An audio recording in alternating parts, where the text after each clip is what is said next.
Thank you very much. It's great to see a vibrant place like this.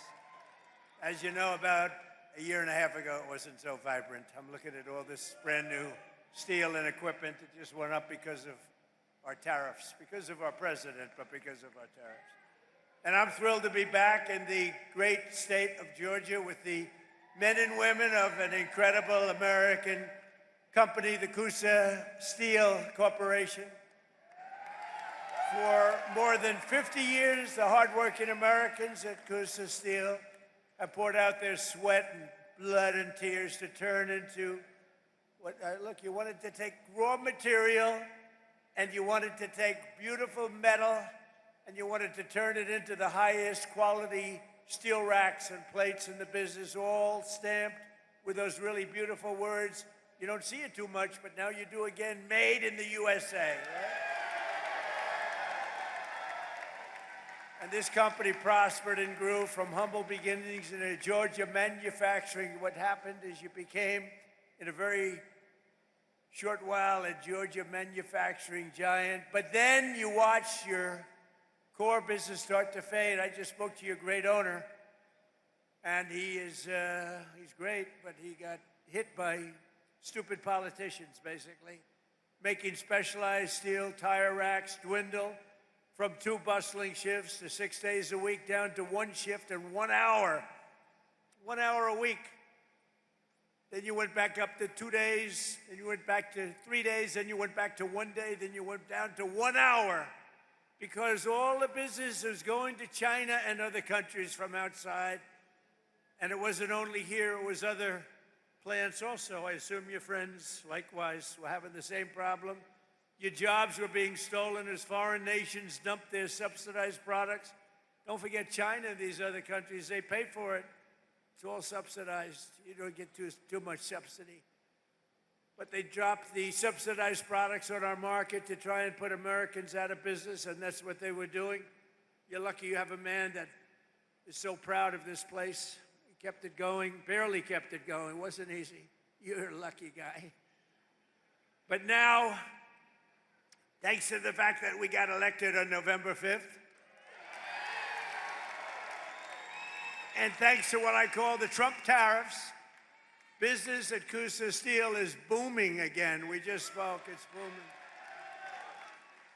And in October, you received your first large order for tire racks since 2014. It was a big, massive order. In fact, this great man right here thought that they made a mistake. He said it can't be possible. No, it's called tariffs. I said, my favorite word in the whole dictionary is tariff, and I got in trouble with, look at all the fake news back there. Look at them. I got in trouble. No, I got in trouble with them because I said, tariff is my favorite word in the whole dictionary. They said, what about family? What about God? What about wife, children? I said, all right, it's my 5th favorite word. Now I'm okay. They've treated me okay since I did that. They didn't like it when, but it's my 5th favorite word in the dictionary. You're back to producing at full speed, 2 shifts a day, and he's going to 3 shifts a day, 6 days a week. And you've got a backlog now that's 7 months long. What a difference. From a couple of hours a week to 7 months long. And it's all because you finally have a president who put America first. That's what it is. But it's also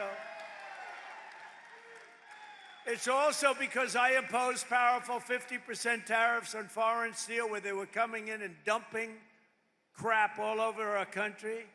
I ended every one of the Biden-era exemptions, and on August 18th, I added new tariffs to cover 400 derivative products, including steel racks, which is what you make. So I say congratulations, and what a great comeback. This is a comeback that 2 years ago, right, you were almost, I don't want to say out of business, but you're almost out of business. I guess he said you can say it. You were close. He was borderline. Started telling his wife, let's have tuna fish tonight, darling. Forget about the steak. But stories like this companies are right now playing out in cities all around the country, towns, villages, all over the country. And to think I have to be in the United States Supreme Court for many, many months, waiting for a decision on tariffs. Without tariffs, this country would be in such trouble right now.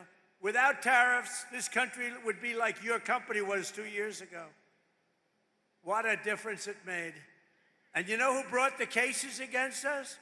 People that are China-oriented, people that have business in China that want to rip us off and keep ripping us off, and the tariffs had stopped us. And not only China, other countries too. People from other countries like Canada and others, they sue us. Canada has ripped us off for years. Not anymore, they're not. And I'm waiting for a decision from the Supreme Court. Can you imagine? We have to wait. I mean, I just heard the story today, and I've told it 1,000 times. I don't think I've ever heard it any better. I even took him back to the fake news where he related the story, that he was in serious trouble. There was no business. There was no business anywhere. How was this place 2 or 3 years ago? It was not just here, the whole area. It was a disaster. And now it's vibrant. And we have to justify this because people come from other countries because they ripped us off for 50 years, and now we're doing the same thing to them, and we're being very modest about it, right, Howard? We're being very modest about it. We could go a lot further if I want to, because what they've done to us, other countries, what they've done, they almost put us out of business. And I'll tell you, if I didn't win this election, and if you had a moron like Kamala or a moron like Sleepy Joe Biden, if you had these people back, our country would have been finished. We wouldn't have had a country. So just yesterday, I was visited by the CEO of the drug company, Novartis, and his name is Baz, first name, great guy. And he came into the White House to see our great chief of staff, who happens to be with us. Where's Susie? Susie's with us someplace. She is great. First female chief of staff and the best chief of staff. And she wanted to bring him in. It's a big, very big company, all based outside of this country. And she wanted to bring him in, so I said, come on. So I said, hello, how are you doing? How's it going? Sir, I'm building 11 plants in the United States. I said, that's a lot. How many do you have? None. But we're moving almost all our business into the United States. And I said, why are you doing that? Tariffs. Tariffs! Can you believe it? He said, tariffs. And I got to be before a court. Can you believe it? This is like men playing in women's sports, transgender for everybody. I have a new one to add, voter ID.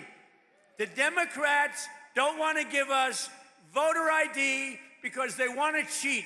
The only way they can cheat is if they, look, we can stop them so easy.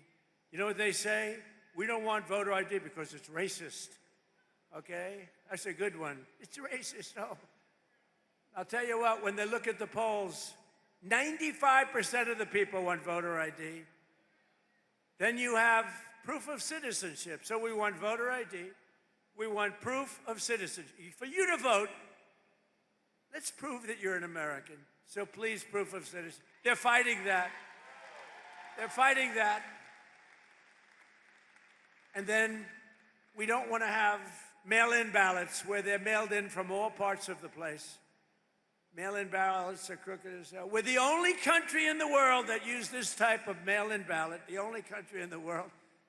I'll tell you what, Republicans have to win this one. We'll never lose a race. For 50 years, we won't lose a race. We want voter ID. We want proof of citizenship. And we don't want mail-in ballots except for the military far away, except for people that are ill, disabled, or people that are away. Even for a vacation, we'll be generous, okay? Other than that, we don't want mail-in ballots because mail-in ballots, they cheat. Without tariffs, what would you do? You know what? Everybody would be bankrupt, everybody. The whole country would be bankrupt. And I have to wait for this decision. I've been waiting forever, forever.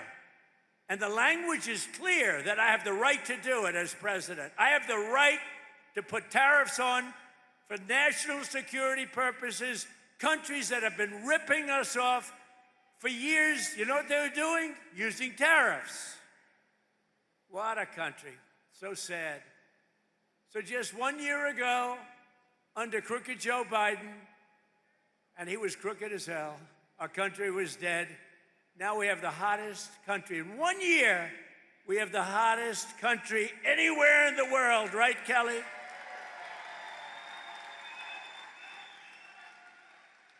Remember when I used to say, Fuller, sort of reminded me, I listened to your speech, very good. I'm endorsing that man, by the way, very strongly. I actually listened to your speech back there, and you said, you remember when the president used to tell the story about getting tired of winning? You reminded me, I haven't told that story in a long time. You're going to be so tired of winning, you're going to be exhausted, you're going to get tired of winning. Remember I say, your governor or Kelly Loeffler, somebody's going to come up and say, President, please, we're winning too much, we're not used to it. George is not used to it. We can't take it anymore. People are working too hard, they're making too much money. Please, please. We don't want to win anymore, sir, it's too much. I said, nope, we're going to keep on winning. The people of Georgia want to win. I'm sorry, Kelly, the people of Georgia. The people of Georgia want to win. Last week it was announced that the United States added 172,000 jobs in the private sector. We reduced in the, you know, if I wanted to have really great job numbers, don't do any cutting in the public sector. You know, I cut off 400,000 jobs in the public sector, and then I add many more than that in the private sector. And you know, those public sector people that got cut, they hated me and now they love me because they've all gone out and gotten much better paying jobs in the private sector, working right here for you. But we've created more than 5,000 manufacturing jobs in Georgia alone. And we've had a very good relationship with Georgia. And as factory construction gets underway, we've created 70,000 new construction jobs right here, 70,000. And you know what they're building? Factories like this. I said to that brilliant person right there, I see the yellow steel. You know what that is? That's a crane, brand new. I said, how long has that been here? He said, about 2 months. He said, tariffs brought it here, sir. Your policy brought it here. So today, more Americans in the prime of their life are part of a labor force than at any time since 2001, and then you could go back another 25 years from that. And more Americans are working today than at any time in the history of our country. Think of that statement. Any time in the history of our country, there are more Americans working today.